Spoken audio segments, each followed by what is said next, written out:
What's going on, everybody? Oklahoma State has defeated the Miami Hurricanes 37-34. Sour note to end the season. I'm here with my co-host Brad. I wish we can be here on better terms.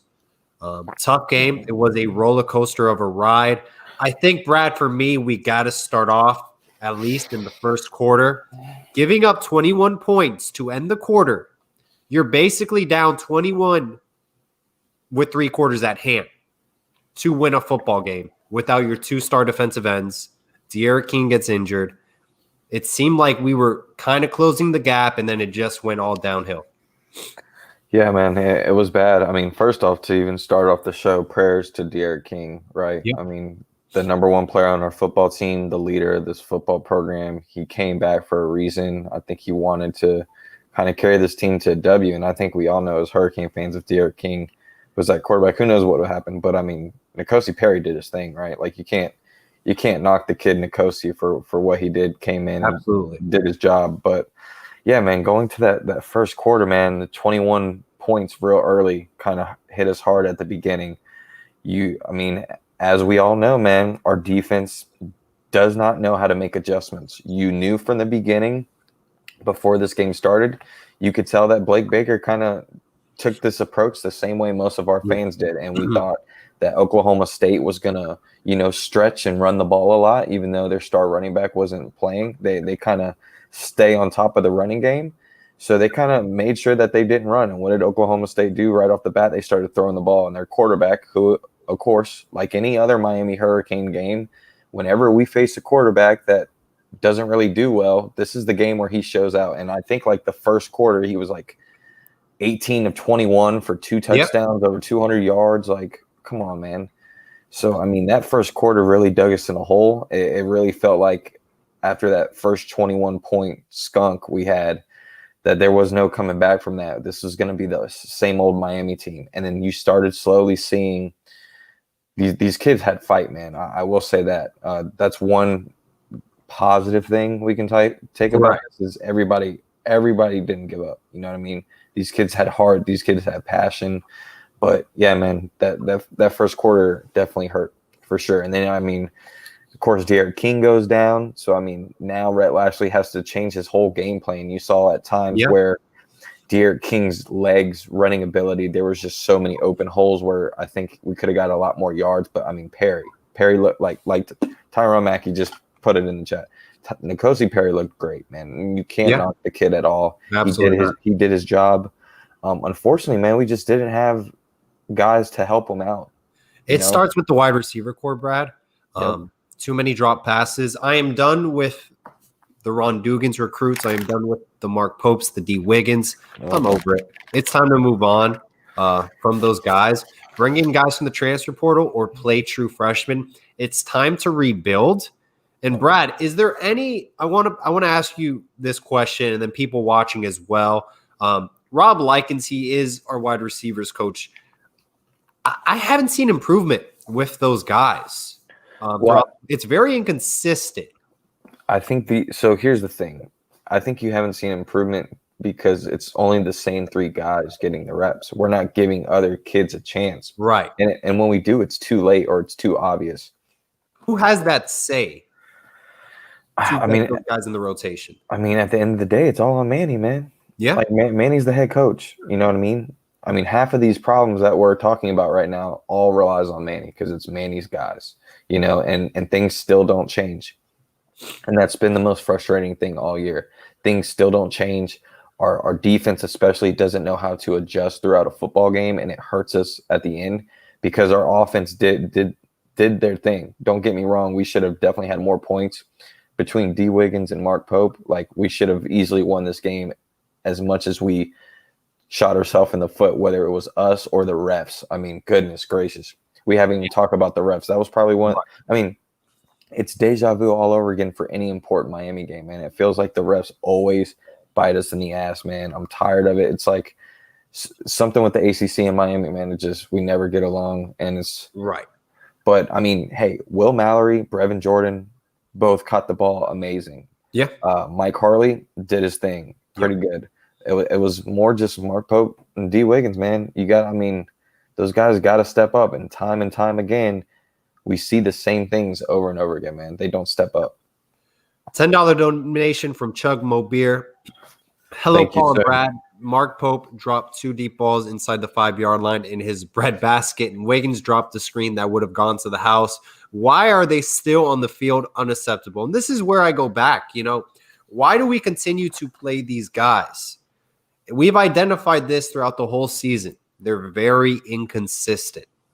Why not? D. Wiggins, per se, yes, he's one of our better deep ball threats, one of our taller receivers. We've seen that in the past, but why not even put Will Mallory out in the boundary and have him as a deep ball threat?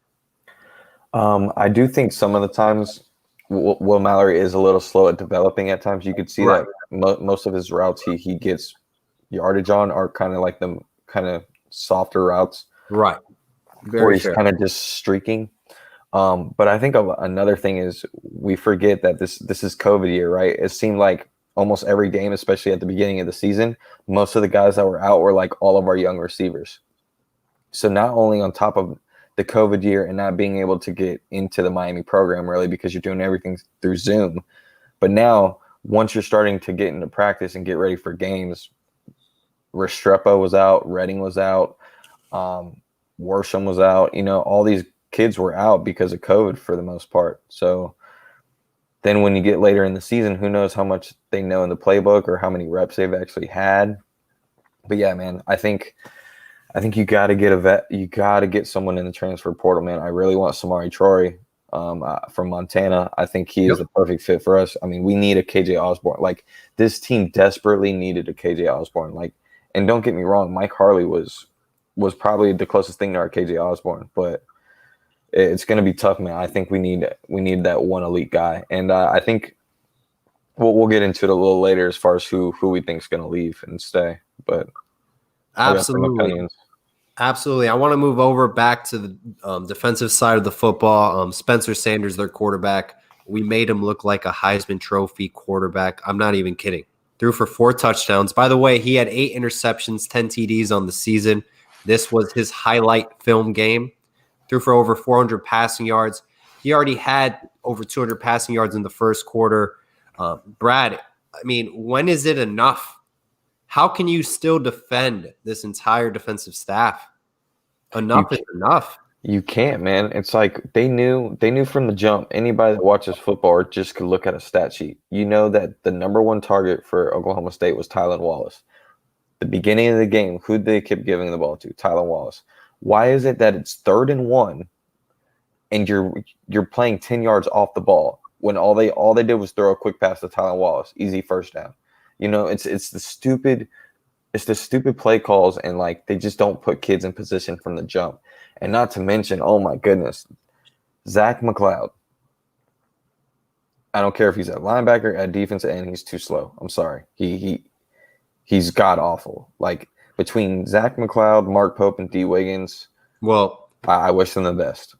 Another name I want to mention, Gervin Hall. You wear the number 26, you better represent.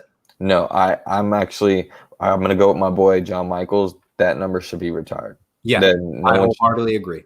No one should wear that number. By the way, their wide receiver core, Presley, 6 receptions, 118 receiving yards. Martin, 6 receptions, 73 receiving yards. Tylan Wallace, 6 receptions, 45 receiving yards. They had a highlight day. Presley really killed us, 3 TDs. Secondary, once again, has been an issue. I know we touched about Corey Couch. I think this was his worst game of the season. I don't think so. Me personally, I think he got kind of set up. You know what I mean? I think the refs kind of dictated. I think the refs, if you really watch the football game, I think the refs kind of dictated how Corey Couch played to where he couldn't play aggressive anymore. Because if you saw in the first quarter, he was actually the only guy in the secondary making legit plays. I mean, he should have had a pick. There was about 2 or 3 guys who should have had a pick. I mean, again, we talk about the receivers who can't catch. There were multiple times where the guys in the secondary should have had an interception as well. Yeah. But I think Corey Couch was actually the best corner out of the guys we had. I just think at times they kind of knew what his weaknesses were later in the game, and then on top of that, the refs kind of threw too many penalties, especially on him, and we Fair. saw like 2 or 3 of them were bullshit, Yeah. and it kind of took the aggressiveness out of him to where he couldn't play his game. This is a good quote, Brad, by Jay Lotto. Saban wanted Gervin Hall. We don't develop players. We recruit a lot of 4-star guys that get offered by primetime SEC programs, yet they don't play up to the level that they're kind of hyped up to be in high school. Remember, if you get offered by Alabama, that means Nick Saban, Clemson, they acknowledge you, those programs, if you get offered by a Clemson in Alabama, in Oklahoma. Why don't we develop those guys here? Like a Cam Harris, 4-star recruit, Under Armour All-American. His career really hasn't developed too well coming into his upperclassman years. Saw some flashes of him. That's just one example. Gervin Hall is another example. These are players that we thought would really shine and do great things at Miami, and it's just not happening, Brad. It starts with the coaches, I believe. Absolutely. I agree, man. I think decisions need to be made on defense. If Manny doesn't fire Blake Baker and a few of these other guys, I think there's a guy like Ebron Banda he doesn't have to fire, because I'm pretty sure in the next 24 hours you're going to get some news about Ebron Banda taking the Utah State job. Really? Yeah, I think it's going to come soon. But Manny needs to make other changes. If he keeps Blake Baker, he's not the guy, man. Were you able, because I wasn't able to hear any quotes at all from the press conference, but Manny Diaz did state, one line I got was that regarding changes. He said, we cannot settle for this. I feel like that was a direct quote telling everyone we got to move forward with our defensive staff. And yeah, he pretty much said that things need to get fixed and we're going to fix them. That's pretty much what he said. And we'll see if he's all talk or if he's actually going to do it like he did last year. But, here's the thing. It doesn't matter if you're a Miami Hurricane fan or just a football fan in general. You watch that football game, and it's quite obvious what is hurting in this football team. Yeah. And when it's that obvious, you got no choice. Because if you don't, you're gonna end up having your friends get you fired as well. Chuck gotten worse since 2017. His defensive philosophy is not working. Paul and Brad, do you think he will change his philosophy? We need better defensive coaches. Beautiful question. I think he has to. I just cannot imagine him bringing in a defensive coordinator that is not from the Manny Diaz coaching tree and telling Manny Diaz what to do. And you brought up that Craig Kuligowski example. Yep. You felt like he was a coach who would challenge the opinion of Manny Diaz in meeting rooms, in coaching rooms. Yep. And it went south from there. He went to Alabama. I think he's now like the co-DC or defensive coordinator at Toledo. I could be wrong on that, or some school out there. What do you think, Brad? Do you think Manny Diaz will lower his pride, humble himself, and learn once again? He has to. If he doesn't, I think again it's obvious he's not who he says he is. He's not the right head coach for the Miami Hurricanes. I think if he truly bleeds this orange and green and has grown up being a Hurricane his whole life, wants to make the U good again, he's gotta do it. Sometimes you just gotta cut ties, and I think it's just too obvious at this point. Who would you like to see run this defense if you can pick a defensive coordinator? By the way, guys, Will Muschamp, he's going to Michigan, I believe, so that's out of the question. Charlie Strong, he's at Alabama. He's probably going to be the next defensive coordinator at Alabama. I would love to bring him on. Don Brown just got fired from Michigan. I don't know if he's a take. Who do you think are potential candidates to lead this defense? I think the Cincinnati defensive coordinator is one name that sparks in my head. He only makes $600,000. We can probably, boost up his salary to $1 million if we really want him. I think it would be a great transition. I think he was one of the defensive coordinator. I think he won defensive coordinator of the year, actually, at Cincinnati as well. So that's a name to look out for. I'm going to give you a few names. Tara Buckley. Ooh. I'm also going to go with Kevin Patrick. Interesting. And then I mean, this isn't just defensive coordinator guys. I need these guys on the staff. Right. If I'm Miami, if I want to pay the big bucks, you need to get Derek Mason or offer Corey Raymond the job. Derek Mason. Corey Raymond. He is the quarterback's coach and kind of recruiting coordinator at LSU. Yep. That would be a great get. Yep. Outstanding. He's the only one left at LSU. Everybody else is gone. So I think he's the lone wolf out there. I think he would love to come to Miami. All right. 154 people with us right now, 15 minutes in. Thank you, everyone, for joining us. Sour note to end the season. Now, here's my theory, Brad. Miami has lost 10 out of the last 11 bowl games. To me, I don't like, yeah, they showed heart, but I feel like it's the same story, just a different year. It's another close bowl loss that, you know, we show up late. This game similarly reminds me of when we played Wisconsin in Orlando. I don't know if you remember that game. It was around, I think it was on New Year's Eve.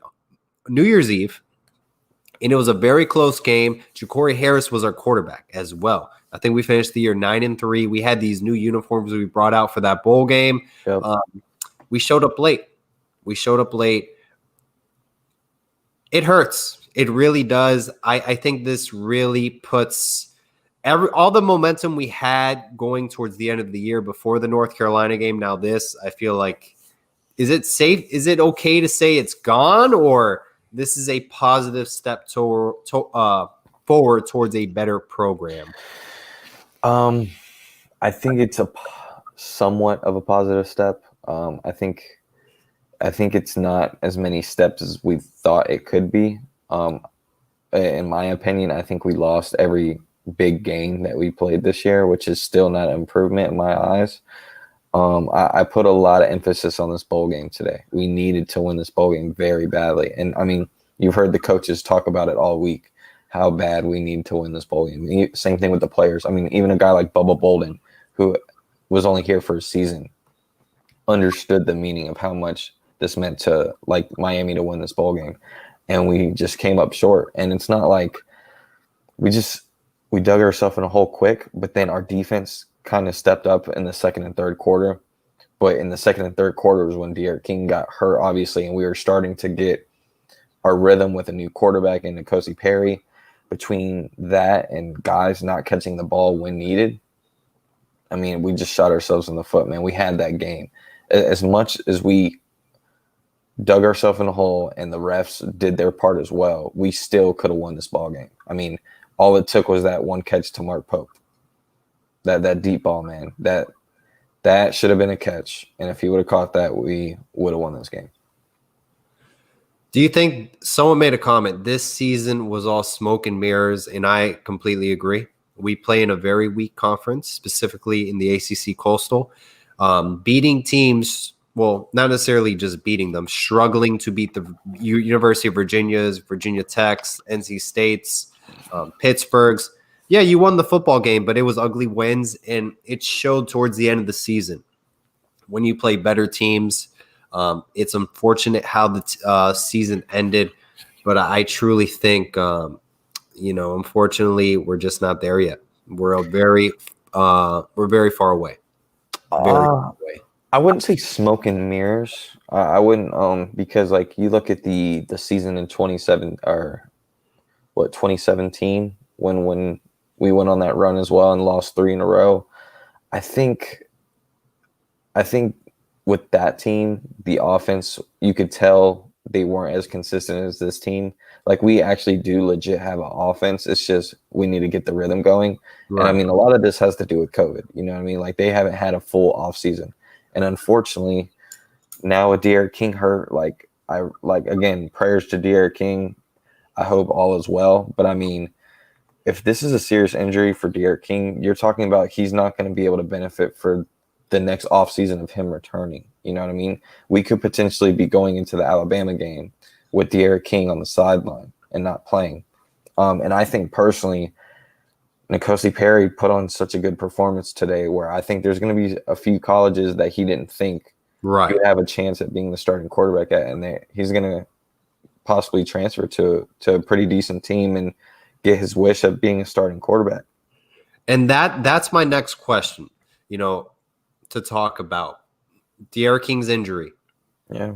He got hurt. It doesn't look good. A lot of people were saying 8 to 9 months out the gate. If it's an MCL, ACL, I mean, the rehab, God forbid, it's a long rehab.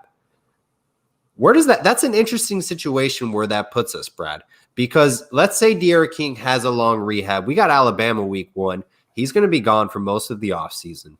He's probably not going to be fully ready to go against Alabama. What do we do at the quarterback position moving forward?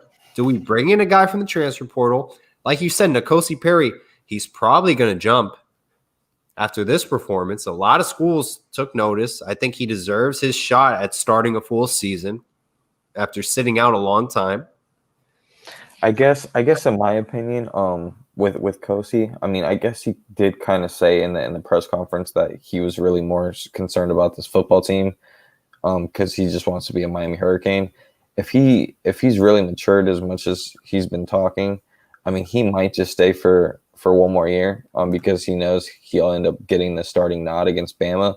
But in my opinion, it's like, if you're gonna come back, I think he deep down knows he's only back until D'Eriq King's healthy. Right. You know what I mean? Exactly. And I don't know if he wants to finish out his last year of college football still being that guy and not maybe being a starter somewhere else. But I would love to have him back.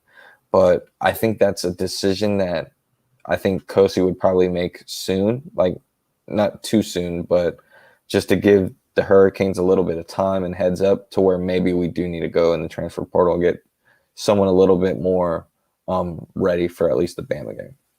Speaking of the transfer portal, Brad, what positions do you want to grab from right away? Wide receiver, linebacker for sure. No, DeAndre Johnson. No, so I'm going to go right off the bat. You need at least 2 corners. We need to get 2 corners, a defensive end, a linebacker, and a receiver.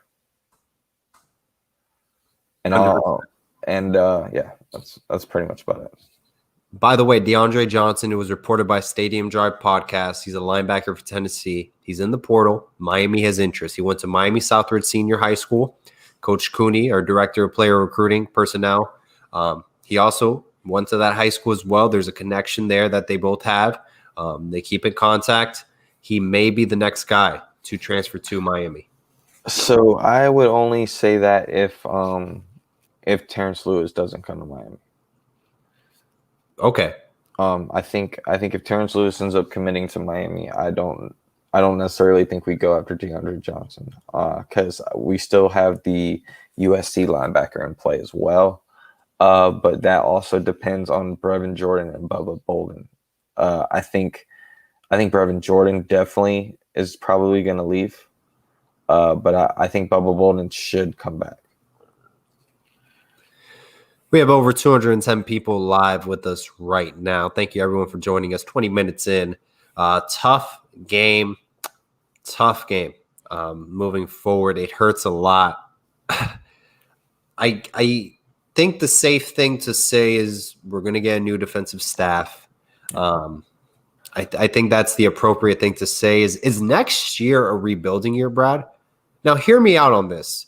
Brevin Jordan's going to be gone. We're going to have a young wide receiver core because I can't imagine playing your Popes, your D. Wiggins. I'm sure they're going to be gone. Mike Harley is going to be our leading receiver. Then after that, it's going to be a bunch of unproven guys. Offensive line is still building to create that depth, create that front offensive line that we need. I think next year, in my opinion, may be a rebuilding year. I don't necessarily think so. And I think Brevin Jordan and Bubba Bolden just pretty much said that they're coming back on Twitter. So the guy DeAndre Johnson, definitely we're probably not going to get him as long as Terrence Lewis commits. Because if Brevin Jordan and Bubba Bolden come back, I'm 100% certain we're getting the USC linebacker. Okay.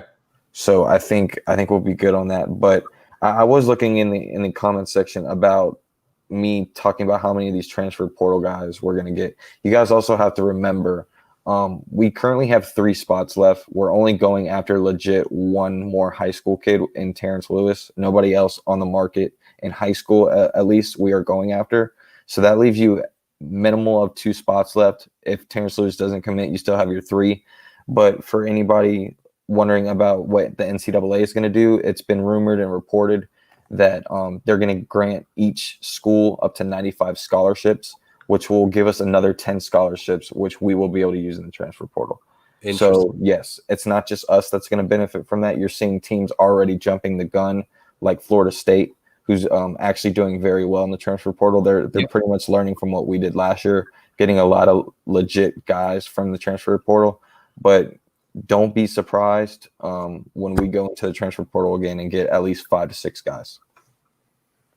Any players you think will leave this year? Do you think of Zach McCloud? I ultimately would love. I think he's gone. Yes, Amari Carter as well. Yes, I think Zach McCloud is gone. I think Amari Carter's gone. I think Cam Harris is gone. And Mike Harley is going to be a questionable one. Okay. I'm wondering if he comes back or not, but we need 8 and 6 to transfer for sure. Yeah, no, I wholeheartedly agree. And, it's time to move on. It's time to clean out that position group moving forward. Tough loss, guys. It really does hurt a lot. If we had Quincy Roche and Jalen Phillips, a healthy D'Eriq King to play this game, I think we pull out the victory. I really do. But it's hard to win with 37 points.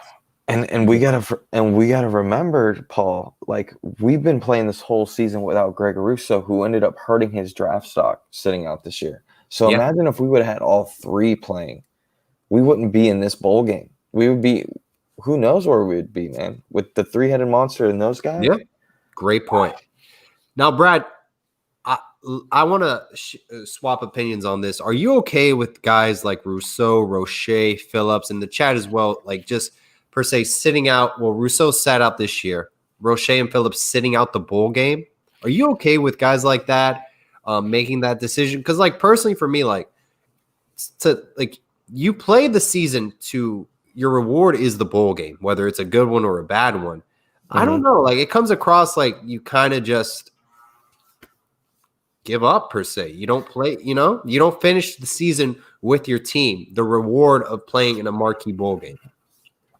I could see both point of views. I mean, as a fan, I agree with you. I think they definitely should have played just because, I mean, they kind of almost signed a contract, so to speak, when they stepped on Green Tree and kind of bought into the team to kind of finish the right way. But at the same time, man, I mean, those 2 in particular kind of prove themselves throughout the year. And I personally believe that, especially with those 2 and the rest of this football team, the expectations was not to go to the Cheez-Its Bowl. It was to go to like either the playoffs or the Orange Bowl, win the ACC conference. And I mean, we kind of struck out on almost all those things. And I don't think those 2 would have benefited at all from this football game. Who knows what could have happened to them if they were playing this football game and something happened to them. I think they did all the right moves and sitting out. They need to get that money. Same thing with Greg Russo. I mean, he was just doing it more for his mother, so she doesn't have to work, in the duty of COVID. So, I mean, I could see that opinion as well, even though it kind of hurt his draft stock a little bit. But at the end of the day, I mean, his size intangibles, he'll probably get drafted. I'm just anxious to see how he develops in the NFL. And this is going to be a new routine. We saw this with Trayvon Grimes, Marco Wilson at Florida. A lot of players are going to be sitting out bowl games. It's a new era of college football, something we did not see in the past. It's a new trend going on. I think it's going to get bigger and bigger as the years go on if you don't make a New Year's Six bowl game. We got a guest coming on the show, 247 Canes.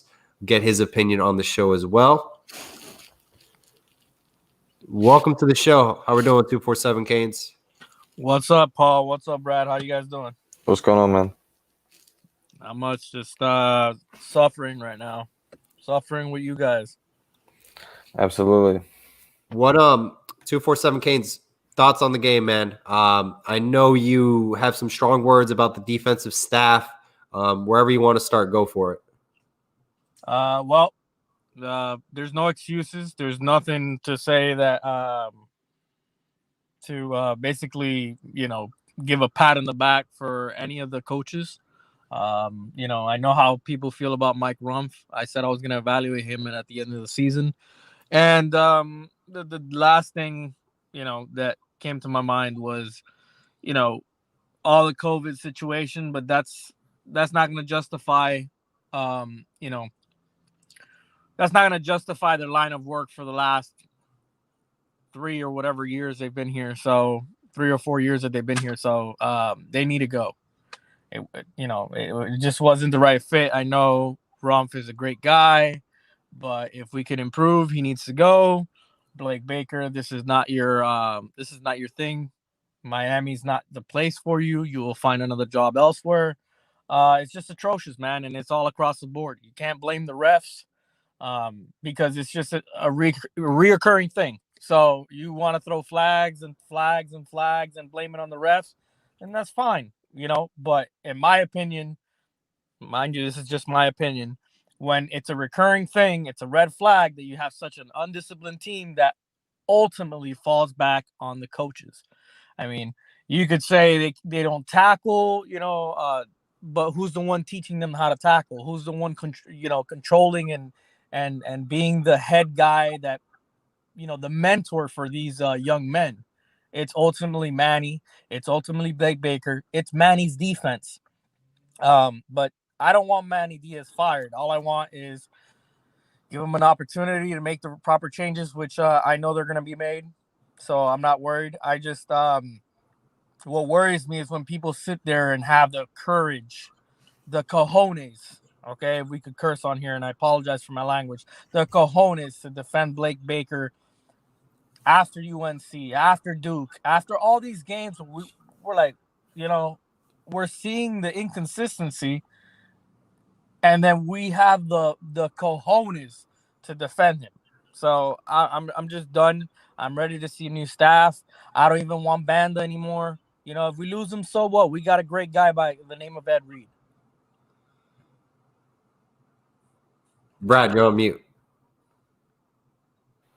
So my thing on that though is, for one, if you follow Ed Reed, especially on Instagram, I don't think he's ready to take that next step as far as being a coach. I think he's very comfortable at where he's at.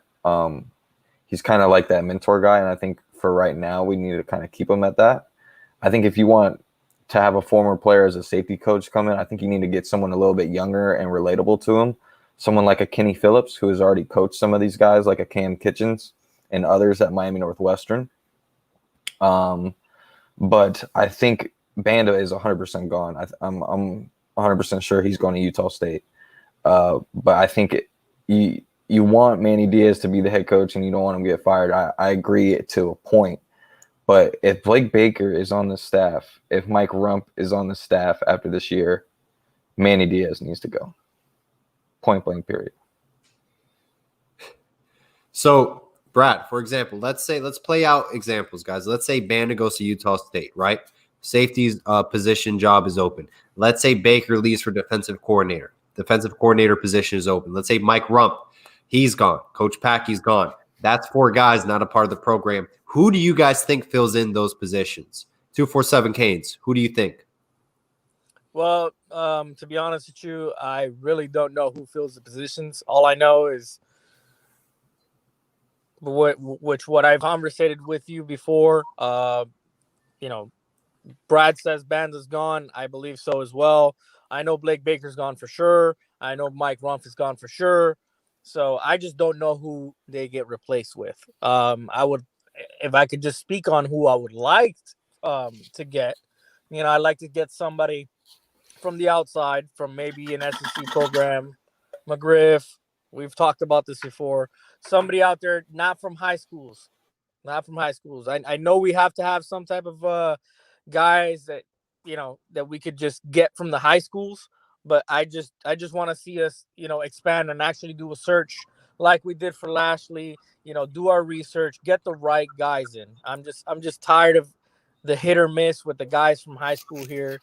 Just go straight out, look for a good guy, and fix the issue. Give them the opportunity.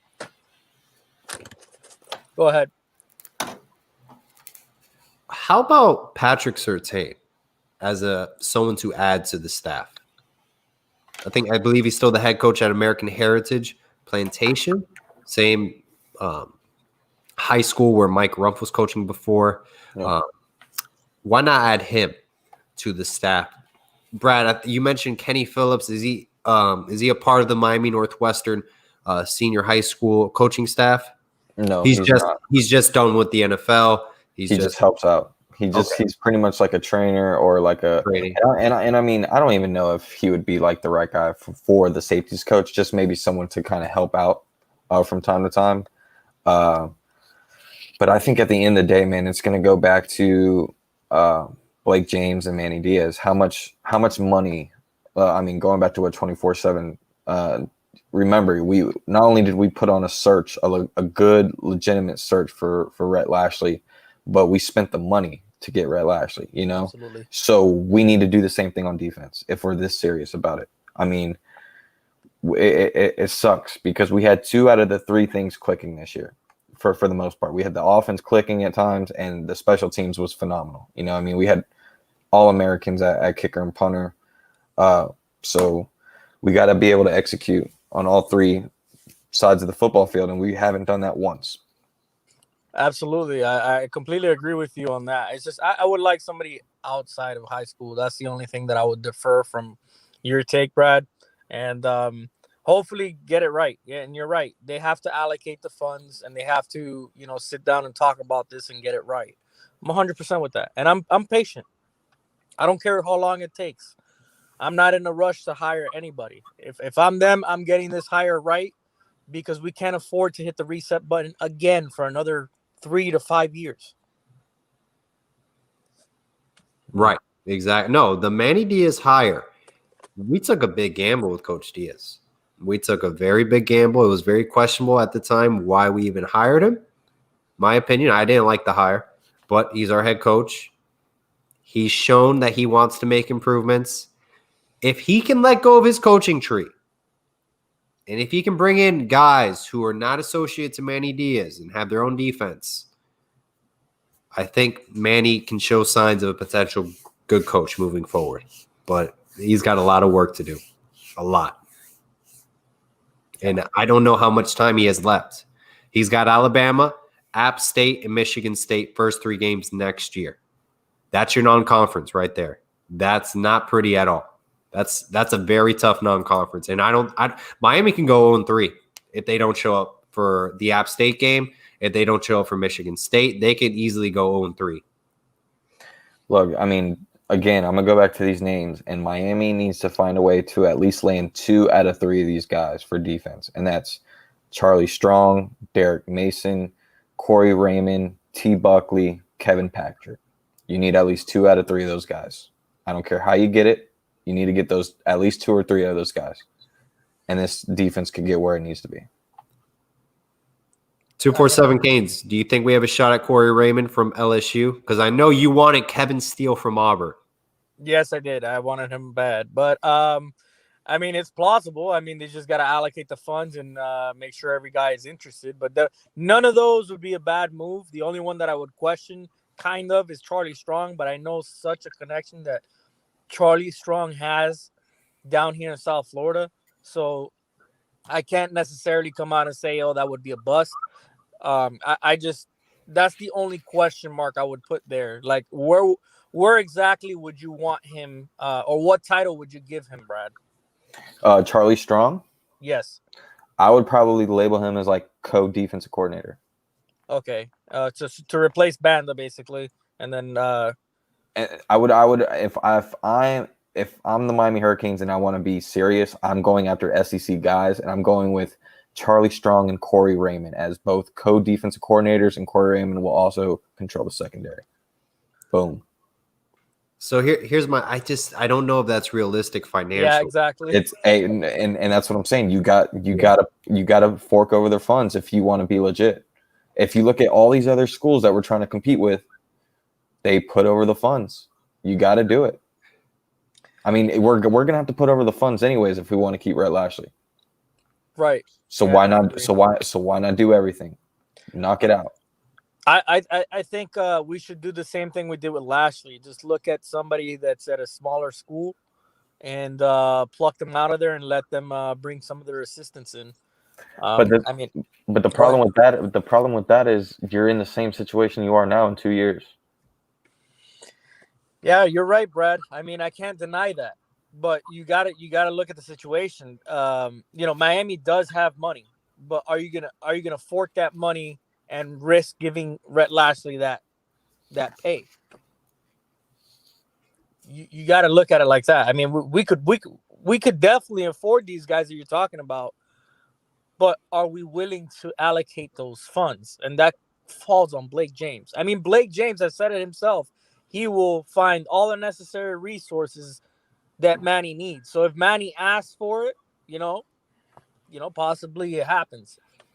But I just think that's one of those where we have like a wish list, and then we try to cross those names out and bring them over here, but it's just a wish list. You understand? So we might get one of those guys. What is your thoughts on? We haven't brought up this name, and I hope we don't put him in the conversation. And I could definitely see Manny even thinking about it, just so he could try to keep that Miami mentality. And that's Randy Shannon. I think it's, some coaches, they had their time in college football. Randy Shannon was the head coach at Miami. He spent time at Florida. Now he's at UCF. UCF was struggling defensively. I think the game of college football, I think it's past Randy Shannon's prime.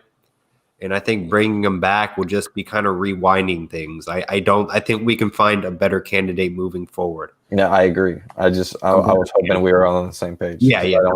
For me, Randy Shannon's going backwards. And you don't really see a lot of times like a head coach who got fired, go back to the school where they got fired from.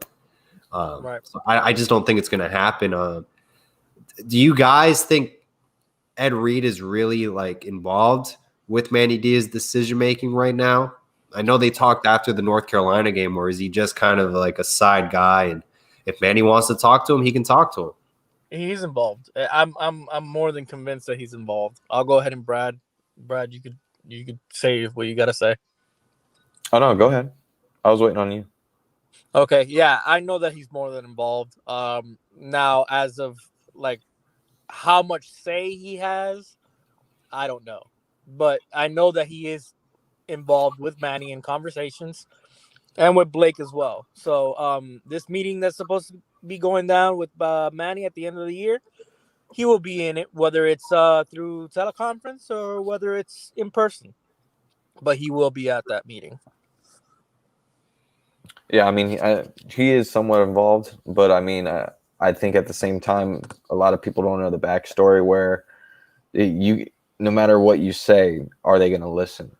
And I think that's part of the problem as well. I feel like some of these guys aren't listening to what Ed Reed has to say because, I mean, he's preaching it on Instagram all the time and saying the same things repeatedly all the time. So if you don't think he's saying it in front of us, what do you think he's saying to the team? It's just as noticeable as us that it is to him, and we're still making the same mistakes. So there are times where no matter how much we think Ed Reed is involved, they don't listen to what Ed Reed has to say. It's pointless. And I mean, it could be a good thing moving forward because, I mean, I know for a fact if there were certain coaches on the staff next year, Ed Reed would not be the chief of staff next year. I know that 100%. Right. And go ahead. No, go ahead. What's interesting to throw out there is just a little slight curveball. What happens if Ed Reed decides to walk away? Like, how much would that hurt us in recruiting? And second part of this question is, do you really think that Banda had more with James Williams to do with James Williams' recruitment, or do you think that was more of Ed Reed? It was definitely both, but I think I think a lot of people aren't giving Banda the credit. Banda was on him since 8th grade. You know what I mean? They built a relationship since the 8th grade, texting every single day. Where with Ed Reed, it was kind of more of just like a Hall of Famer, like, a mentor / like someone I look up to. Where Banda, I think, created like this kind of, like father figure relationship with a kid like James Williams. So I definitely think Banda was involved. But at the same time, man, Banda Banda's been under Manny for so long where I think this is his time where he kind of wants to show that he could do his own thing. And I don't think he's going to have the opportunity here to do it. So, I mean, it only makes sense that he goes to Utah State. $5 donation from the Bullyville. If Banda takes the Utah State job, that will be the opening to a new defensive staff. Do you guys think that is the domino effect? No, I think Or Baker is. Baker's the domino effect. I think Baker needs it because I could see, like I talked about this before the game started. If we would have won this game like convincingly, like if we would have won by like 21 points, I guarantee Blake Baker would still be here. There's no way you only lose 2 games and you win your second bowl game since 2006, and you actually win convincingly. I think Manny Diaz would have found a way to keep Blake Baker because either way, win or loss of this bowl game, Ephraim Banda was leaving. So you're already getting at least 1 guy to 2 guys to try and show to the fans like, hey, I'm going to change some stuff. But I think a nice, great victory and your second bowl win, which would have been really nice, that would have gave Baker a little excuse. But obviously that didn't happen. So I think Blake Baker is like the big guy that needs to go because he's the best friend, you know. He's the mentor. So he's, in my opinion, he's the domino. I think Banda was gone regardless. And I think Baker's gone regardless. But it is what it is. Listen. At the end of the day, you could be butt buddies with anybody or whatever you want to call it, but it is what it is. Business is business, and the smart thing for Manny to do is let go of Baker. That's why it's going to happen. All right, and regardless, you don't judge, a whole season based off of bowl game. Of course, it's like a finals grade, or like a final grade of the year in school. You judge it through the whole semester, and then your final exam it weighs a certain percentage of everything. So yeah, of course the bowl game is going to have something to do with it, but at the same time, you have to look at the whole course of the work. 778 yards. Yep, Who is the, I go agree. ahead. I agree, but that's just one game. I think is. if you would have ended up winning this bowl game, you talk about looking over a whole semester or a whole year. You just went from 6-7 to 9-3, and you won your second bowl game since 2006. That is a huge, huge step. But that obviously didn't happen. So I mean, all this is pointless regardless, in my opinion. All right. No, yeah. I mean, you make a great point, and I'm not necessarily 100% disagreeing with you. I'm just letting you know, like if it was the case where our offense stayed the same as last year, it's going to be everybody goes. But I think what people are not looking at is we improved so much on offense, and even though we struggled at times, that the defense just looks so bad. I mean, it's looked bad the past couple of years. We're just digressing every year. I mean, this whole Blake Baker thing we're talking about this year, this should have happened a year or 2 ago. Right. $5 donation from Enlightened Ones. You guys act like we died or something. We went from 8-3 from 6-7. It's a big step. Okay, I have a question on this. We did go on conference only.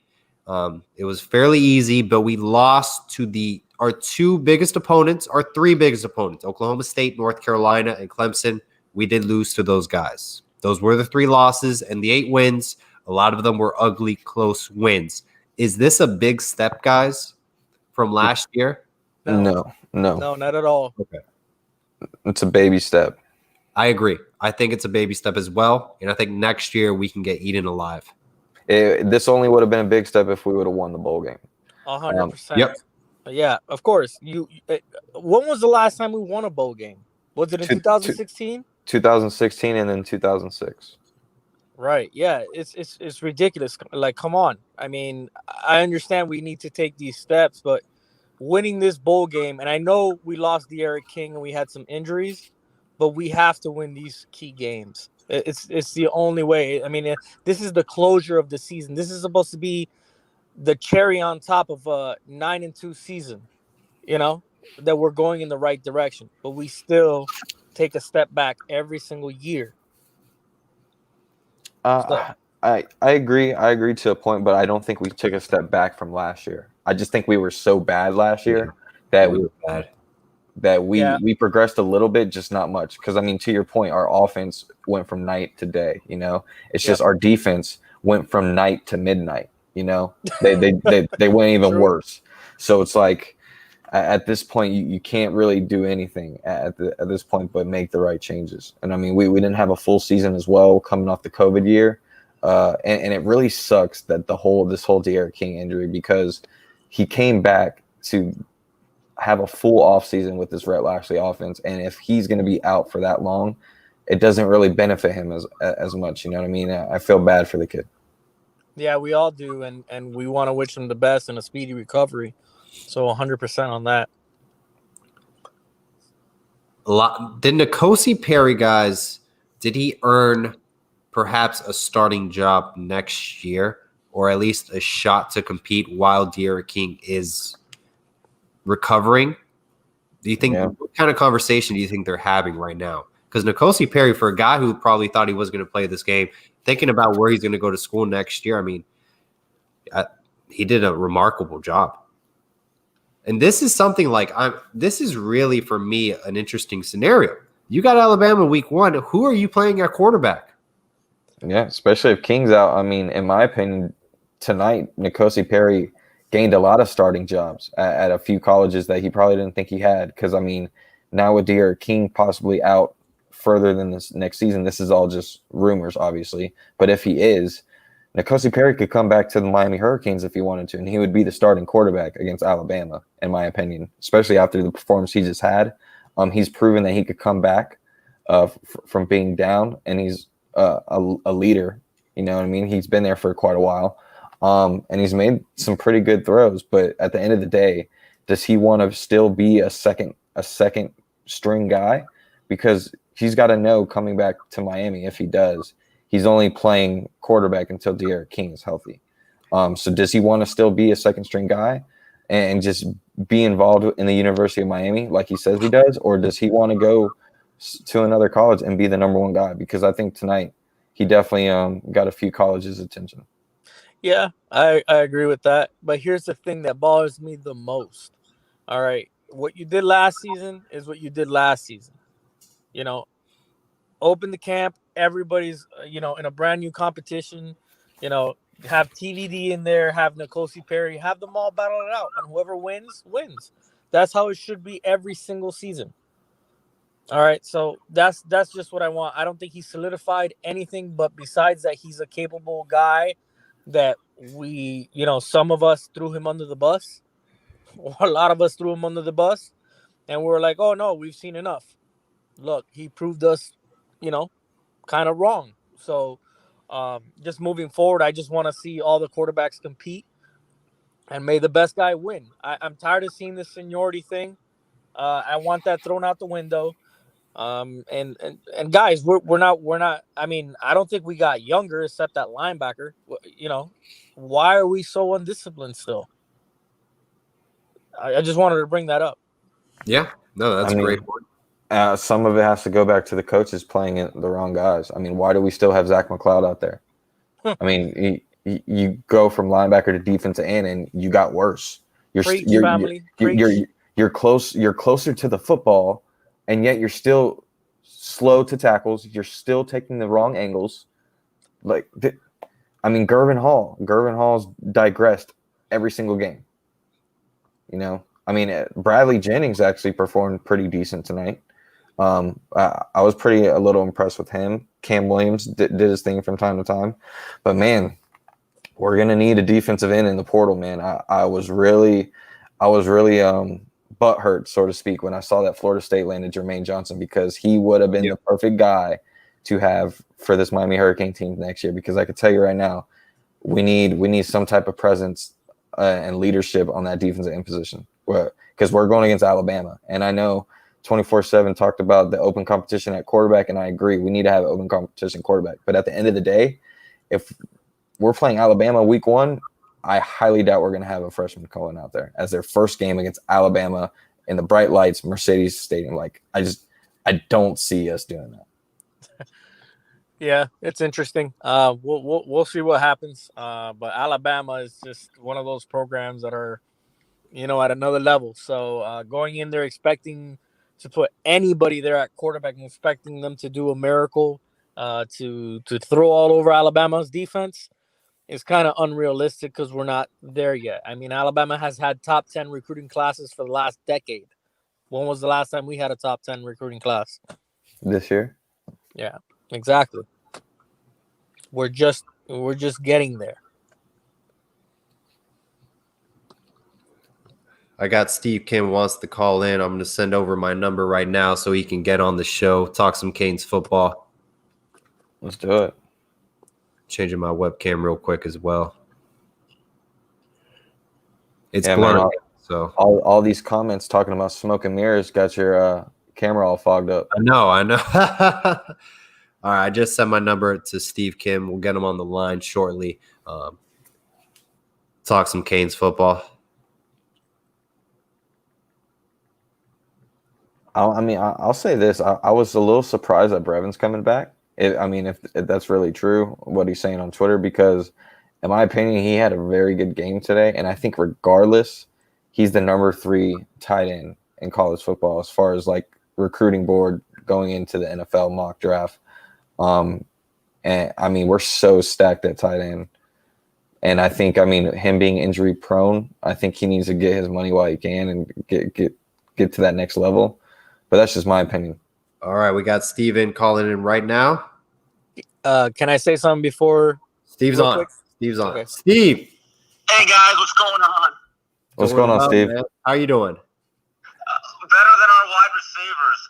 Like I said on Canes time, our Canes Insight, excuse me. I put up a thread and I said the good news for our wide receivers is with their inability to catch, they'll never get COVID-19.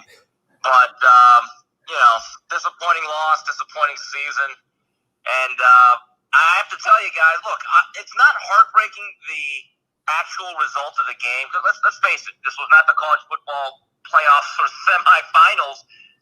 The bigger loss is king now, and there was so much momentum going in just 3 weeks ago. And I have to tell you, I look at this 8-3, guys. Is it the definition of empty calories? Just 8-3?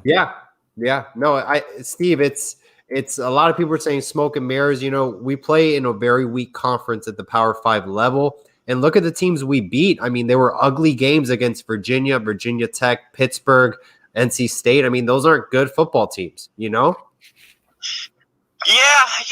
kind of look at it. I watched this game with the longtime poster, Canes Are Able, good friend of mine. We live near each other in the LA area. And before the game, I asked him, what is the highlight of the year? Was it scoring a lot of points against Louisville? Was it blowing out FSU? Was it the shootout against North Carolina State? And look, there were some good moments. It was actually good to see a real functional offense. And I thought tonight, guys, if there's a bright spot, and there's not a lot of them, I thought any questions about whether Brett Lashley should be our long-term offensive coordinator and a guy that's worthy of an extension and a raise. Look, that offense is so reliant on De'Aaron King, and tonight I thought N'Kosi Perry really played well, and our wide receiver unit just completely let him down. Yep. And that begs the other question: should the rotation have been changed to some of the younger guys? I actually thought Keyshawn Smith should have played a little bit more. I would have liked to see more Redding. That is what it is. But Brad, I heard you a couple minutes ago. Look, there is some talent on this team. It's not complete doom and gloom, but you're going to need at least one defensive end. We're going to need at least 2 cornerbacks. We're going to need at least 2 offensive guards to step in. Because if we're going to run that inside read game, we have to get a better, consistent push. And so the hope is that Devon Donaldson in his contract year gets better. And that whole wide receiver crew outside of Mike Harley, to me, they're on the clock. So I hope we get a spring ball. And I'm not really that bummed over the game. It is what it is. 8-3, 9-2. I don't think there's that much difference. But I have to tell you, I think Manny Diaz is facing another really big offseason. Steve, let me ask you this. If Manny Diaz does not fire Blake Baker, do you think Manny Diaz is still the right head coach for the Miami Hurricanes? No. Look, I'm a little bit older than you guys. I don't want to date myself, but I still remember in 1998, Butch Davis coming into, I believe, was his fourth season. We had just gone 5-6, and banners were going up. There was a lot of heat on Butch Davis, which I thought was really unfair. So in 98, we go on this really nice run. Edgerrin James plays unbelievable football. We scored some big victories, played Florida State fairly tough. And then the last two games, we get blown out by Syracuse 66-13, and then we win a shootout against UCLA, my first ever game at the Orange Bowl, as someone from LA, 49-45. Butch made the decision at that point that his longtime coordinator at Miami, who had been there since day one, Bill Miller, simply was not going to be a part of the rebuilding process moving forward. And they got this young, hungry, passionate assistant by the name of Greg Schiano. I think he came from Penn State. And he upgraded the defense, put in some blitz packages, some exotic stuff, and you saw what happened. And to me, see, here's the thing, guys. This went beyond the result of the game. You can't just look at wins and losses as if that's going to be the barometer, or should we fire a coach? No. You've got to have a vision beforehand. And to give you another example, Steve Spurrier at Florida upgraded that program immediately with the fun and gun. They had a lot of success offensively in his first 5-6 years, but he understood defensively to win a national title, he needed to make a change, and he got this guy by the name of Bob Stoops. I mean, tough decisions are needed here. So, again, Brad, to me, if there is significant defensive changes, and look, we're on private group chats, there are some legitimate insiders like yourself, it's trending toward at least a couple of coaches being let go. But I think schematically and also fundamentally, guys, I've talked to people that know a lot more football than I do. It's not a good defense in terms of how well it's coached. We don't set the edge. We don't have great gap integrity. And here's the biggest problem. I talked to somebody that really knows a lot of football on the Canes Inside Board, Go Getta, who I really respect. I talk to him a lot, DM off the board. He says the biggest issue he has as someone that played football is, on one end, up front seven, we're very reckless. We play very pressure. We try to go for those tackles, behind the line of scrimmage. But then on the back end, we play way too loose. Yep. It's almost like competing philosophies. And I thought the defense played a little bit better as we started to play more man press coverage. But Brad, Paul, I have to tell you, our cornerbacks are not exactly Philip Buchanan and Antrell Roll. Nope. Not at all, Steve. And Steve, question: if we were to make a change on the defensive side of the football, who would you like to see kind of run this defense? Well, that's a great question. Look, I don't pretend to know who the top 10 young assistant, future Bob Stoops, Greg Schiano type of guys are. That's the job of Manny Diaz. Right. And I've heard a lot of people saying, well, that's Manny's defense. I don't disagree. Maybe he needs a new defense, because going back to Butch Davis was the coordinator at Dallas's last year when Dave Wanstead went to Chicago as the head lieutenant after serving Jimmy Johnson. Butch Davis in that 94 season was the coordinator, and they ran a very basic 4-3, the Jimmy Johnson one-gap pressure system.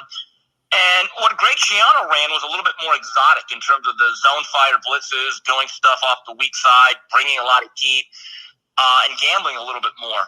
Look, I get why Manny wants to delegate the way he does.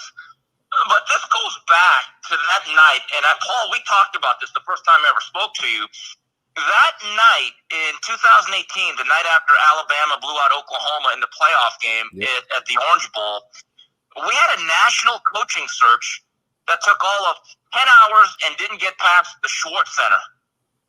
Yep. I mean, just think about that. I want Manny to succeed, because look, I'm the type of guy, I want to be proven wrong here. But I just don't know. And you talk about Brad, is he the guy for the job? Well, on its surface, should a guy whose record was 0-0 at Temple as his head coaching experience really be the coach at the University of Miami? Yeah, I agree. Standards are not set too high these days for Miami, and it starts at the top. Steve, and by the way, guys, I'm getting a little bit of heat on Twitter for this, but we're playing Bama, and I can honestly tell you, I never liked that game. Yep. I just Look, unless we get a hot tub time machine and we transport ourselves back to 1986, this is what gets me about this athletic department, okay? And maybe this is an indictment on Blake James.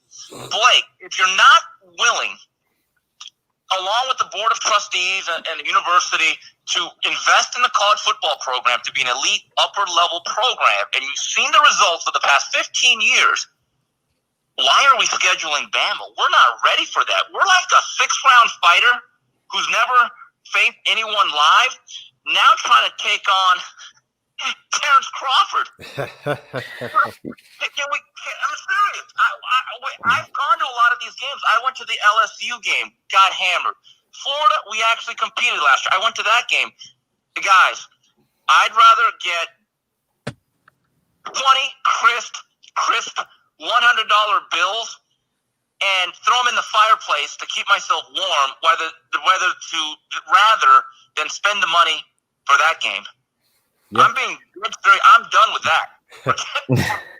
Yeah, I'm going just for the tailgating and seeing everybody in the nice stadium. But I mean, at the end of the day, man, I mean, we got to be able to pay the right guys. I mean, we got basketball schools like North Carolina slinging $3.5 million to Coach Brown, and yet, like you said, we're doing a coaching search that took 12 hours, and it's not what needs to happen. Yeah, and the other shoe has to drop. What is the prognosis for De'Ara King? Look, a lot of what happened this year is a mirage. In fact, me and Canes or Abel were talking about it this year. I want to ask you guys, and I'll tell you what we said. If De'Ara King is not our quarterback, right? How many wins do we have this year? 3 to 4. 3 to 4. Yeah, we're playing 500 football. That's what we said, about 3 to 5. Yep. 3 to 5.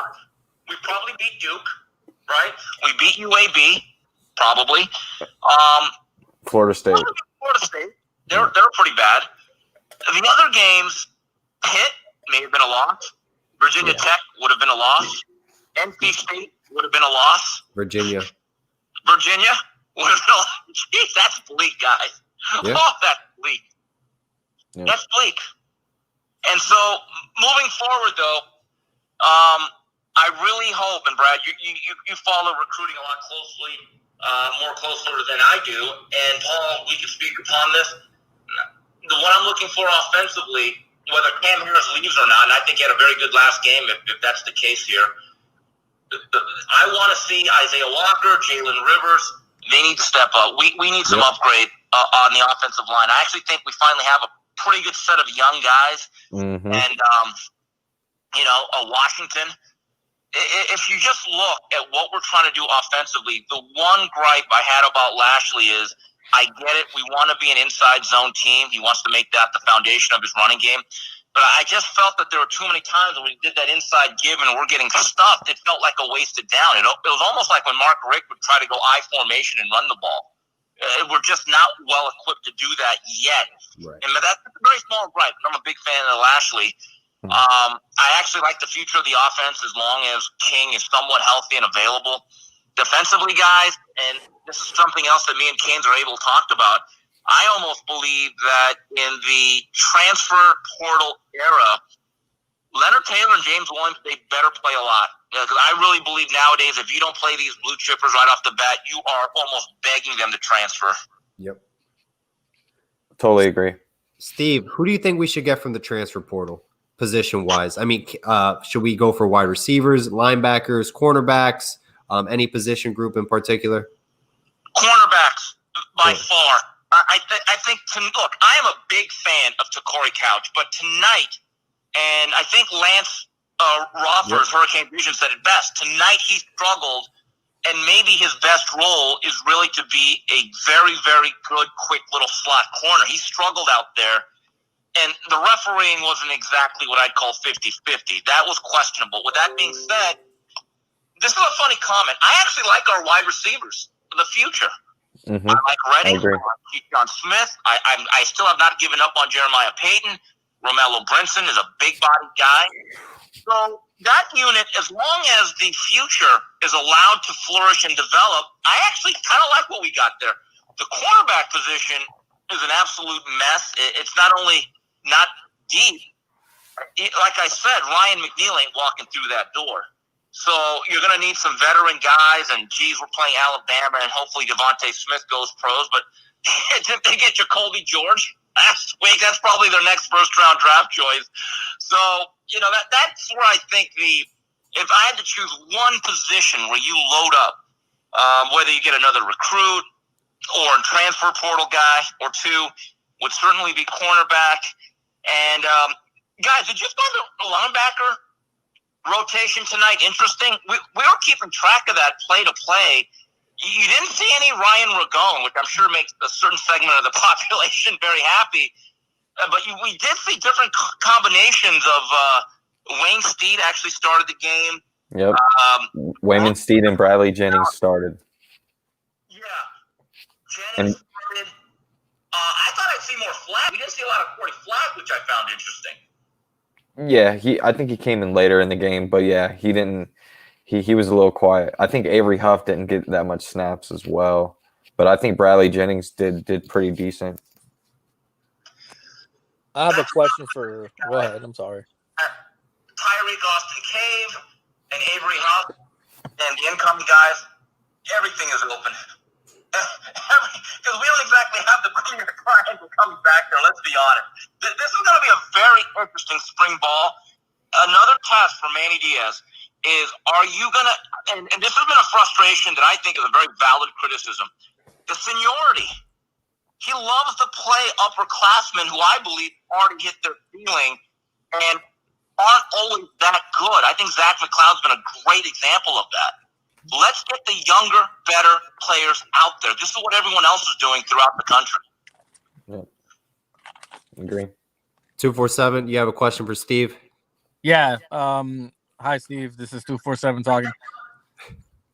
Quick question for you. At what point do you reset? You hit the reset button and get rid of Manny Diaz. At what point is it okay? Great question. Look, he's had 2 years, and look, 8-3 is not going to get him fired. We are not that type of administration. Miami is not that type of athletic department. But let's go back throughout history. Al Golden got what? 5 years, right? Mm-hmm. Randy Shannon got, I believe, 4. Coker got 6. So, to me, it's fair to think that if his third year you don't see progress, I think the seat gets a little bit warm. But I just cannot see Miami firing a coach before the 4th year. I really can't. I just don't see it being ballsy enough. And Blake James, to me, seems to be very much in bed. Like, this is his guy. Yep.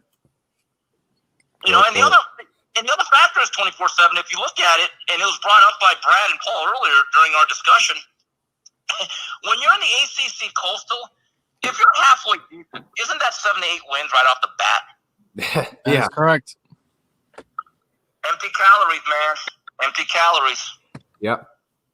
100% agree. Yep. Steve, have you heard any kind of push at all on the defensive staff per se? Any rumblings like, hey, this guy is definitely on the hot seat? Anyone in particular, or you really are going into this offseason into the unknown? Well, look, we are on some of the same private message groups on Twitter. I'm on another one that has some legitimate insiders on it. And the word that I'm getting, and this has been relayed to me for the past 2 weeks, there will be defensive staff changes. Right. Absolutely. That's that, and I think, look, you don't need to be Nostradamus to figure out which guys are on the hot seat. Yep. Mike Ross, certainly. Blake Baker's one of them. Here's the thing that's interesting to me, Brad, and you're the recruiting guy here. I have never been down on Banda. I think Banda, at the very least, can recruit our safety play when he has good safeties. Generally, It is about the players. It is about the ability for the guy that's out there to actually just play football.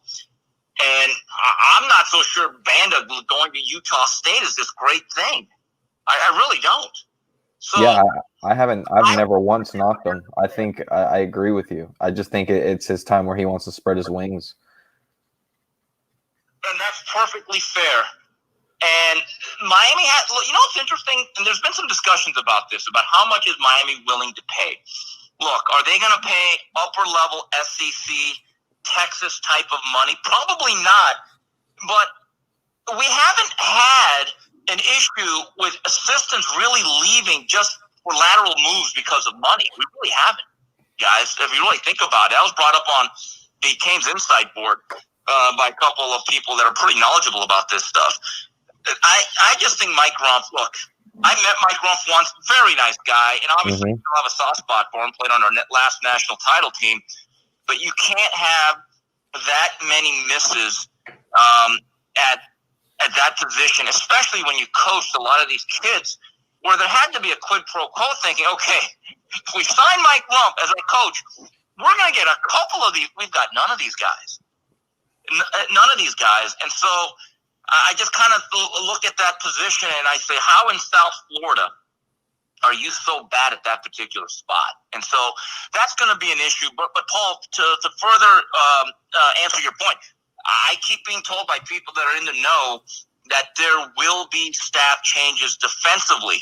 But here's my opinion, and I could be completely wrong. If one of those changes is not Blake Baker, right, we have an issue here. Yep. Because I just look at our defense, and again, I'm not Buddy Ryan, but there's too many times where, number one, our linebacking coach or coaching is poor.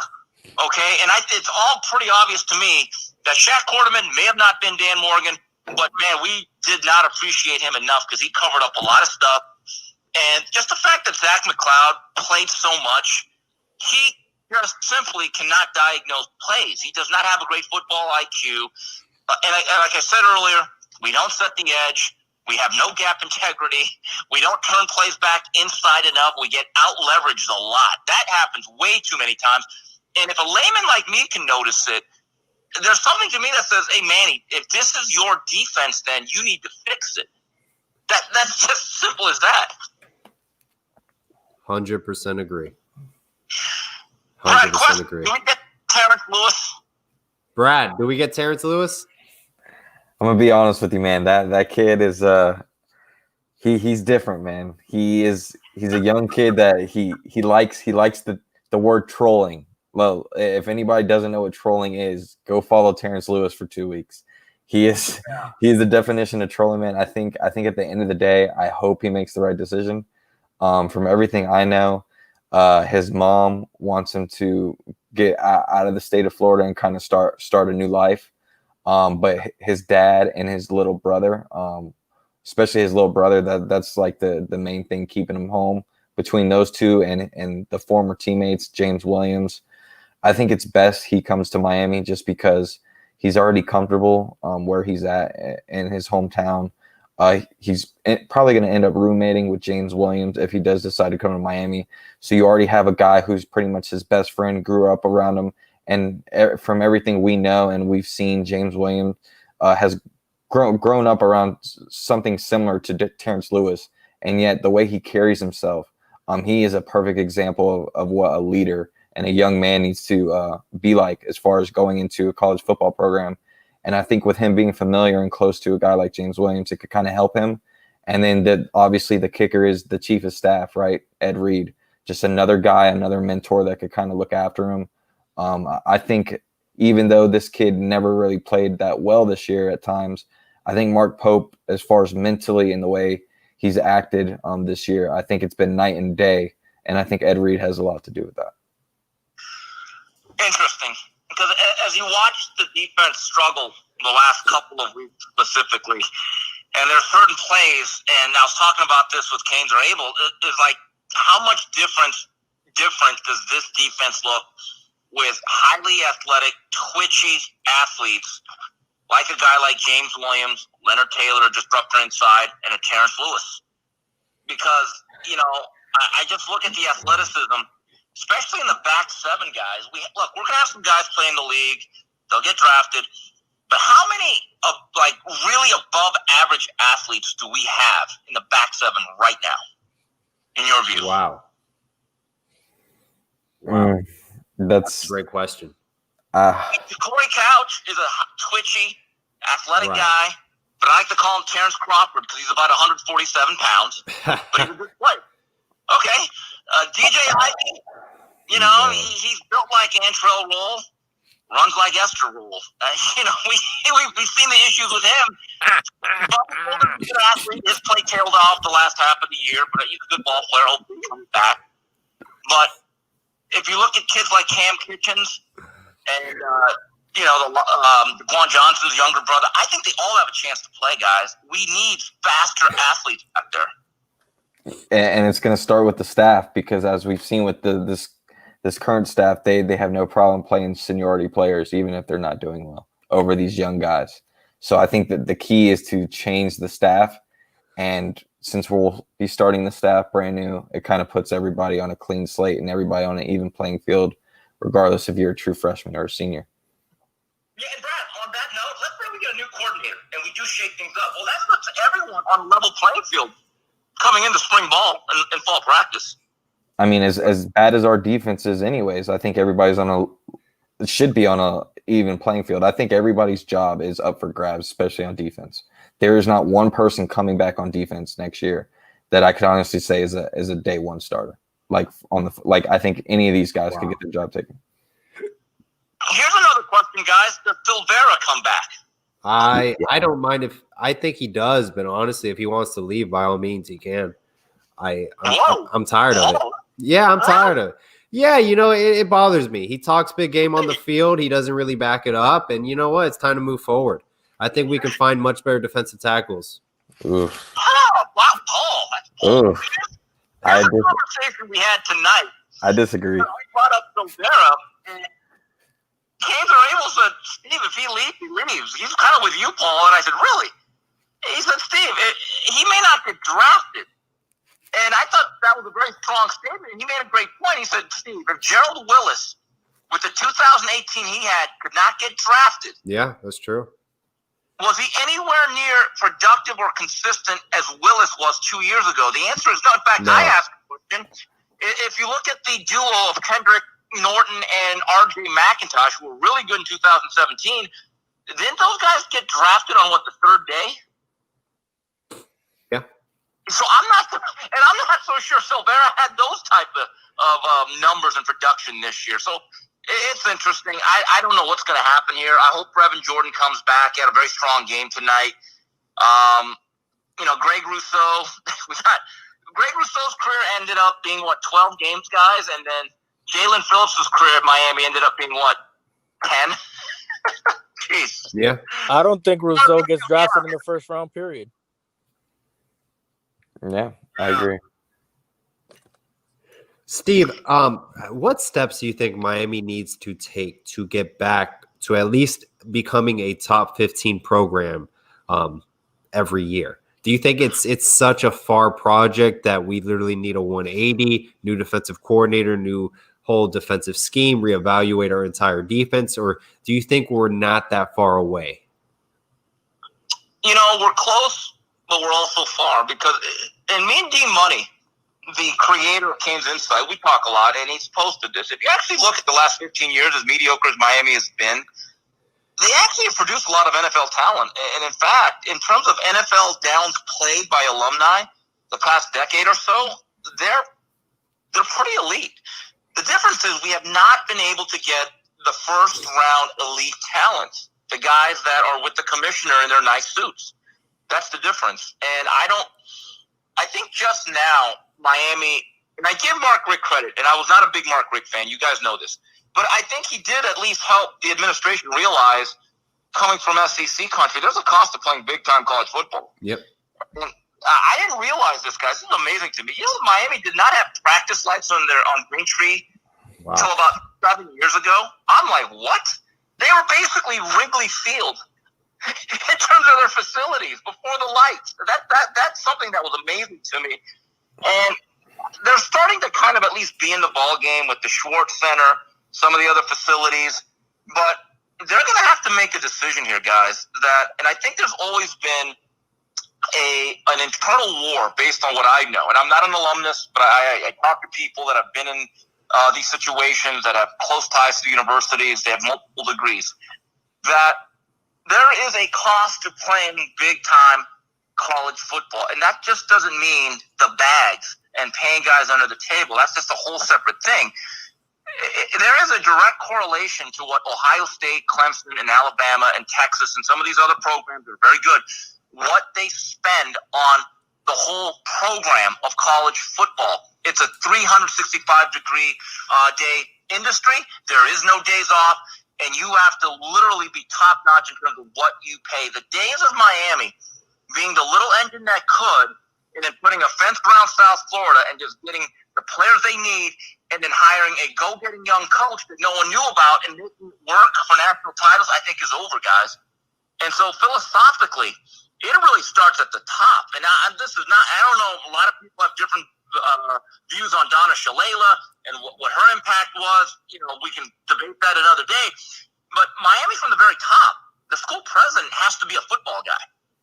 I'm just telling you, because if you look at every great football program outside of when there was a guy by the name of Tad Foote, most school presidents that are in charge of universities that have great football programs, they support the program wholeheartedly. There's that old saying from Oklahoma, we will never let our university let down our football program.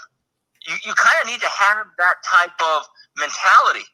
And Miami's always kind of been like, well, we want to be Harvard of the South. We don't want to be Suntan U anymore. We'll market ourselves as the U. The football program's been great. But they don't really, compared to the other programs that have won national championships and have history, guys, they don't spend that much.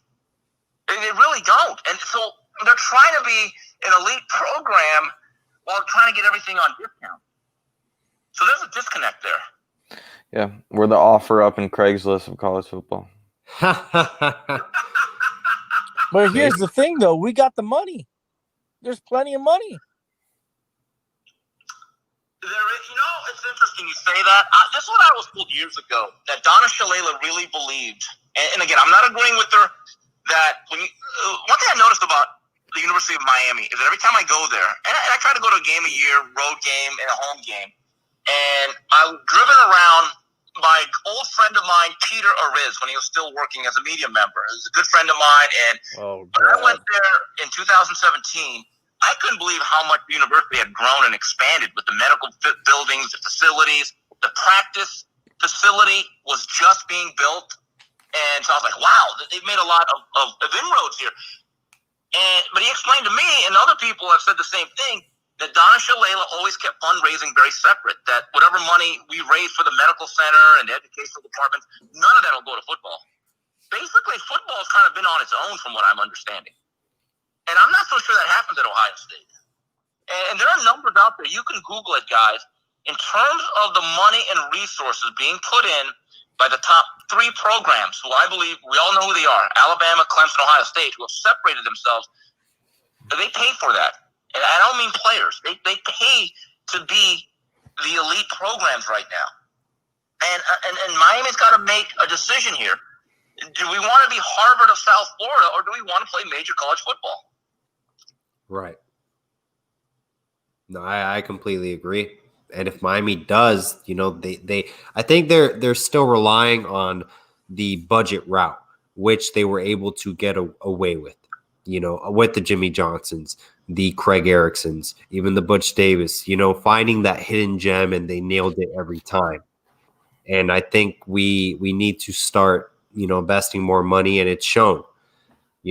Like you mentioned, Ohio State's, your Oklahomas, your Texas, Alabama's, Clemson's, they invest a lot of money in their programs, and they get the results. But with that said, the facilities can only, they take you a certain point, but also Miami will always have a certain amount of NFL players, and this was a big argument I used to have with people when Rick was kind of imploding down the stretch in 2018. Look, that was not a great team. Malik Rosier really hit a wall. But if you actually look at that roster, in the ACC, you take away Clemson, and probably Florida State at that time was certainly declining. Miami probably had the second or third best roster in the ACC that year. If you actually look at the number of players that got drafted, I'd have to look that up. You have to really study it. Miami has underachieved, and I think one of the issues that I had with Larry Coker, who really ran a country club, I was never a Coker fan. I think he's the worst coach ever to win a national championship in a major sport. Okay, but when it started to become NFLU in the mid 2000s, I thought that was something very dangerous because it became more about Miami becoming an NFL stopover or an internship instead of a program. The college programs are about what you do on Saturdays, not about what these guys are going to do on Sundays. And we've lost that somewhere. And that's why it's so bothersome. And this is why we probably lead the nation in early departures for seventh-round draft races. It is a mentality. You know? I don't know how you fix that, guys. I mean, I think it starts with the best player on your football team announcing he's coming back. I think that's a start. I think this is the first time we've ever seen that with your best player on the football team saying he's coming back. But yeah, you gotta build off of that, man. We got to. At this point, like Mike just put in, excuses, man. At the end of the day, everything we're saying is an excuse, and we're fed up with it. I think I'm tired of seeing these football programs, these basketball programs beat us every single year. Time in and time in. Yep. Where you talk about us being a football program, but yeah, we're not putting the money into it. And you say all these guys that are doing well in the NFL, and I totally agree with you, Steve, but what upsets me even more is you talk about a couple of years ago, we had the second or third best roster in the ACC as far as guys going into the league, but I could honestly say almost every single year, just in college football alone, you look at the roster, we probably had the second best roster in the ACC this year.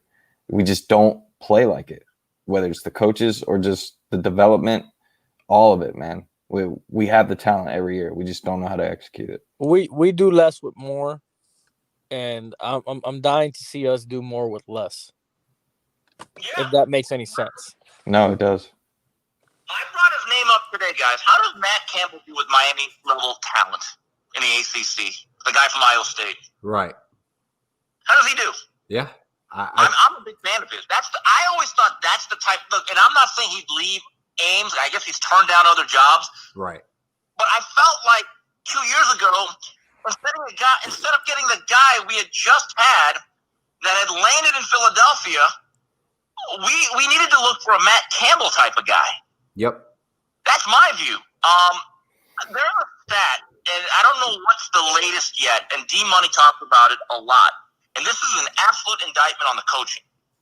Up until about 2 or 3 years ago, Miami was still in the top 5 or 6 in terms of actual number of players on an NFL roster, right behind LSU. Think about that. Yeah. Do you think it's development with the coaching? The talent's coming in. It's just we're not developing these players. Well, a couple things. When you talk about coaching, and I have said this, we were the last family on the block offensively to still have a Blockbuster rental card and with the VCR. We stuck with the pro style because it was part of our identity. Right. For about a decade too long, while everyone else went spread, and then they went spread up tempo. We were really behind the times offensively. Okay, and it turned out that Mark Richt, the game had passed him by. That's why Lashley, to me, was such an exciting hire, because we at least got up to date with the modernized offense. Okay, so now you think, okay, we got one side of the ball fixed. Kicking game was very much improved. Defensively, we fell apart. We just were not sound, and really, at least the 2 to 3 levels you need to be. So coaching is a part of it, absolutely. Because as 24/7 said, we need to do more with what we have. There's a lot of coaches out there that I kind of look at and I say to myself, these guys are winning 7 to 9 games consistently with no resources, no talent, no recruiting pool, but somehow they do pretty well. Right. Anything else you guys want to add? Steve, you want to add before we head over to the final part of our segment? Going to wrap things up. No, I just want to thank you you guys for letting me vent. And look, I'm just glad we had a season. I actually think that there's a lot of young talent, good recruiting class. Hopefully, we make a few upgrades and the additions to the roster, and I'll continue to watch Paul and Brad to get the latest and go to Kane's Insight. But 8-3, I just felt as though it could have been a little bit better. But let's go Canes, and hopefully Alabama will get bored and maybe want to schedule a different opener next year. Steve, we always love to have you on, man. You do an incredible job, and thank you so much for taking time out of your night to come on the show. We greatly appreciate it, and hopefully we'll have you on better terms, and we'll be winning football games, and we'll be laughing about all this, and it's in the past. Absolutely, guys. As always, let's go Canes, and great job. All right, Steve. All right, Steve. Have a good night, Steve. Steve Kim, everyone, does a tremendous job, man. Writes for ESPN. Awesome guy. Great guy. Brad, 247 Canes. Anything else you guys want to add before we wrap it up? It's been a long night, roller coaster ride, and I don't think it's even hit us what just happened. Man, it's just it's sad to see. I just want to get it over with. Thursday can't come soon enough, so we can get these changes rolling. And I mean, the only thing I would add to what Steve said is scheduling Alabama and stuff like that. It is what it is. We got Bama on the schedule. We just hope that we don't get embarrassed. Keep it competitive. We got a great recruiting class coming in. Manny has lived up to his hype of giving us the changes that we've asked for every year. So I think that's what we look forward to, this recruiting class. The quarterbacks coming in and seeing, Rhett Lashley's second year. Brad, anything else before we wrap it up? No, man, that's about it.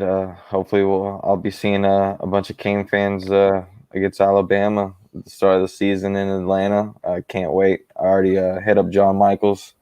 We'll be drinking some Tito's and Red Bull as always. And, yeah, man, it's going to be interesting. I can't wait till Paradise Camp. I'll be down there covering the camp and talking to some of the players. Yeah. So I wish everybody a happy new year. And, yeah, man, this year's been tough with COVID and obviously a lot of people close to everyone passing away as well. I'm just thankful we at least got to see some Miami Hurricane football. As tough as it is to see this loss again, I'm thankful that we were able to at least see Derek King in the number 1 jersey this year. Thankful that he's coming back. Thankful we got Rhett Lashley. There's always a positive look at it.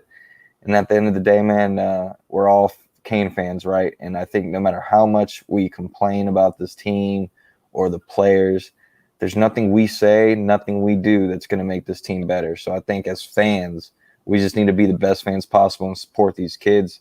Because at the end of the day, they're just kids, and there's more than just football. You know what I mean?